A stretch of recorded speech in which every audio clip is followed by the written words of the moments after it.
Second house, owning. This is the house of Taurus. So it's very interesting that you guys have this. But this is the second house has a lot to do with possession. What is yours? What belongs to you? Taurus rules the second house, and its key words, right? Its key phrase is I have. Okay, so with Taurus, I believe Scorpio is I possess, but I want to double check really quickly with that. But the premise for the second house would have a lot to do with perhaps finances, with money. Because sometimes it doesn't have to just strictly be from I transform. Excuse me, Scorpio is I transform, not I possess, but I transform. So whatever they have, you transform, right? But that's your opposite house. That's the opposite house for the second house anyway, the house of Scorpio, which is the 8th. But it doesn't have to just do with finances. It doesn't have to just do with things, tangible things. It could have to do with your self-esteem, what you see as a value.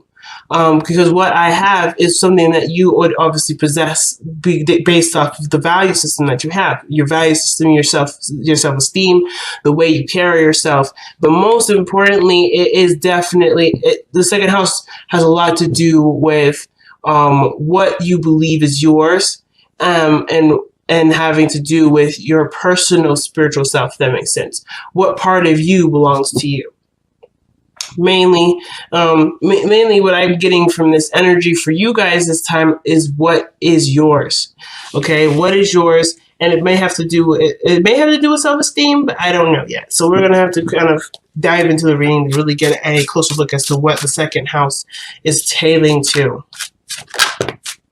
Okay, 3 of Swords. Ooh. That's past pains and old issues, but you've noticed those. You're going through the process of healing them, healing old pains and things like that. So I'm going to be pulling a miniature modified Celtic cross. So the places will be different from the typical way of reading. And this is just how I like to read my cards, guys. All right. So underlying energy is the 6 of Cups. Underneath that is the King of Cups. The rest of the cards are upside down, or is right side up. It's only the 6 of Cups that came up reversed. Very interesting. And I make sure to shuffle it in a way that no cards are upside down. But I've been noticing with this deck, there's been cards that come up reversed. I don't read reversals, though, but I'm definitely going to acknowledge that it's definitely weird, and something that I will take note in later on. The 6 of Cups, what that card really indicates to me, especially in your underlying energy, Scorpio, is that there has to do with a soulmate connection or having to do with something referencing the past. Because we already had the 3 of Swords come up, and that's usually a past issue, something that does refer to something that's already happened.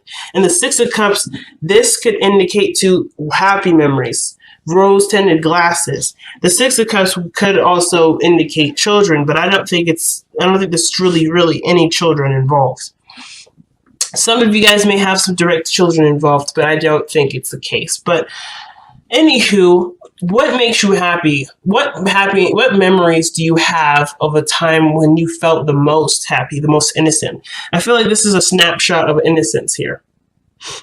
Okay, this is a snapshot of innocence in which this is before you lost your sense of innocence. This is a time when you, where everything was wonderful. It was a time of ignorance in a sense. Not saying that you've ever been ignorant, but you may not have been aware of certain things prior to this instance where you may have met someone, you may have kindled a relationship with someone, or you've had a period in your time where you were going on a set goal. Maybe you were going to school and you had a certain idea of how something would pan out, and then you lived, right? Different things took different turns, and now you're here, right? You're a little bit more, you're seasoned, right? You're a little bit more aware of things where you may not have been aware before. And I kind of feel like the 6 of Cups isn't necessarily a card where you're like, ooh, be careful of rose-tinted glasses, and looking at something with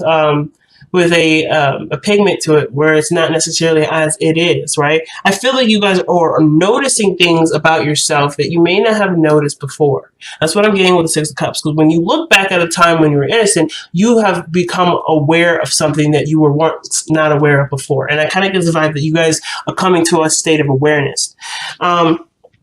Now, with that state of awareness coming up, you have your heart of your reading is indicating that there is a bit of defensiveness, but not in a bad way, but you have something to stand by. You put in a lot of work into something. You did a lot of pushing with this, not in the sense of like forcing something to happen, but you have gone through enough turmoil to know what turmoil looks like. But the reason why I brought up defensiveness is because the Five of Wands is right crossing it. If the heart of the reading is suggesting that you have surpassed this moment, the crossing would suggest that this is also a hindrance. This is something that's also in your way. This is what you're defending yourself against, constant conflict. But I feel like you've already done the conflict already. Something already tells me that the situation in which you've been through with this Five of Wands has already happened, which is why the past cards had come up twice. Three of Swords, and then the Six of Cups. Two cards that reference the past, and then now you have current energy, which is the Seven, and then you've gone back a step with the Five.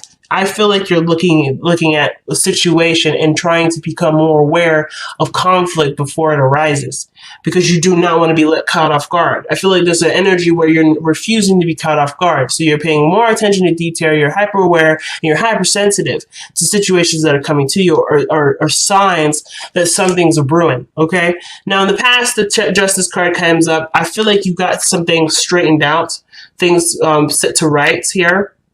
So I think some things may have been unfair or not quite as balanced as you would like it in the previous, but you've shaped it up.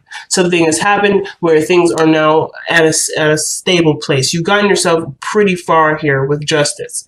Now, I feel like this is not necessarily to do with necessarily taking action in a situation. Some of it can be, but mostly where this has come from is forgiveness, or noticing a situation from its other point of view, and you were able to balance the scales. You were able to even the keel, okay? Now you have the Page of Swords, where you're looking for more information, you're observant, and you are aware.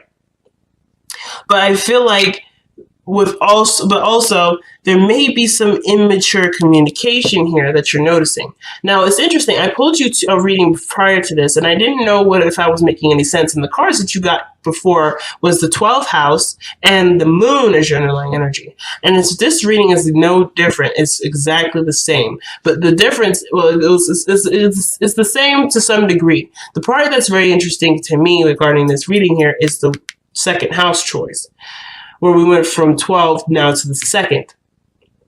And I feel like this is about what you know. And the last one I feel like was definitely about what you know, even though it was suggesting the 12th house and the moon, where something may be going on and you may be aware of it, but you don't know it yet, so you had to just kind of hang tight. This reading is telling me the same thing. I feel like you're picking up on some small indication that something's going down, something needs a little bit more awareness, but I feel like I kind of feel like things are going to be fine and things are going to move very smoothly, but you're just so aware of what something could lead up to that you're preparing yourself for something, not necessarily for something bigger than it probably is. Now, I'm not saying that you're overreacting at all, but I am saying that whatever you're picking up is definitely probably there, and I would say trust your intuition, because you've been through enough to know that you can trust your part of yourself that's picking up all these signs, picking up all these synchronicities or all these indications that would suggest that something's coming.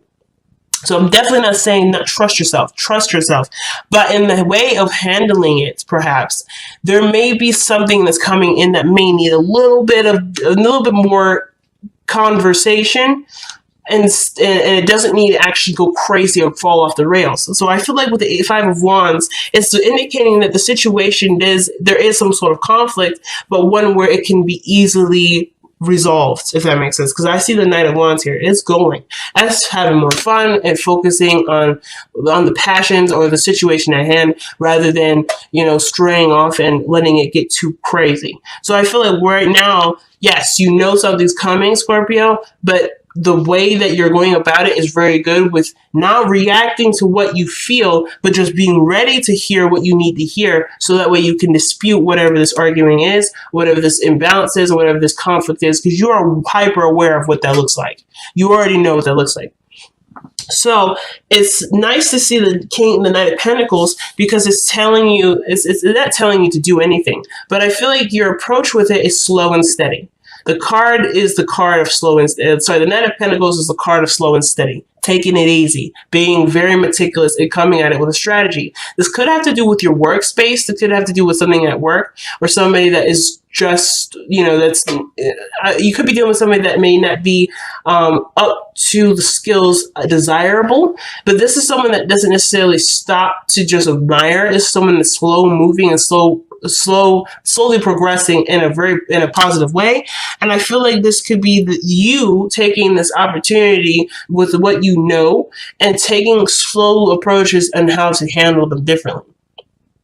So I feel like with this coming up here, the sixth, oh my goodness, I don't know why I'm not saying the second. I'm just trying my best to not say the second today. The second house is interesting when it comes up because this would, like I said, this suggests what belongs to you, what is yours. And I feel like what is yours, what you value is knowledge and information, material that you can use to work with. Because I feel like the situation is that someone may be bringing you a message or some sort of information that's expressive of something that may need more looking into. Okay, and it could be someone calling someone out, being someone that's that's coming from a preconceived notion of something that doesn't necessarily exist, and it could be squashed right here and there. But it comes from a cool, collected attitude, and it comes from someone that's looking for solution rather than causing more chaos, which I feel like is you. You are the person that's coming into it thinking, okay, so this is what's happening. Let's take a slower approach. Let's take a quicker approach. Now, I kind of get the vibe too for some of you guys. This could indicate that there may have been a perceived notion that something was, was straightened out, or this could be that there was a problem that came up immediately. Now, the Justice card doesn't always come up. It is not a card that would signify problems. This is something that Justice is a card where things are balanced out, they're straightened out, they're made even, and things are either resolved or again forgiven. But this is usually a situation where there is a call for some sort of judgment or some sort of a call of a situation that needs more that needs to be precisely handled in a way that needs to be sorted out in the best way possible. And I feel like with the Knight of Pentacles coming in, the only way for this to be worked out is for all the pieces to be brought together, for all the little pieces to be brought together. And I think that's the way that the situation could be resolved the best, is by looking at the situation from a practical standpoint and from a standpoint of progress, but that obviously needs to be overseen over time. So very interesting reading so far, Scorpio, or thus far. Very interesting reading. I kind of get the vibe that for a lot of you guys, this has to do with more of a community setting for you, not necessarily just an interpersonal relationship. But with the Six of Cups and Justice coming up, this is a past life lover, or it's someone that you've been married to for quite some time, and where things may have been falling out in some areas. Because you're experienced and and conquered other issues in your relationship, this is no different. How the approach will be is, taking taking your stance and looking at it from the perspective of someone else's, right? Or looking at someone else's perspective. There's something here where you've grown and matured in such a great deal that there's no need to worry if there is any. I'm not getting really any worry vibes. I'm not getting any anxiety vibes, but I am getting the sense that you know what the situation is looking like, and you are currently taking precautions not to to respond to the situation too much with too much aggression, because I think the situation just needs more precision, which I feel like that's what you're noticing. Something needs more precision and something that needs more concise action and a strategy to overcome it.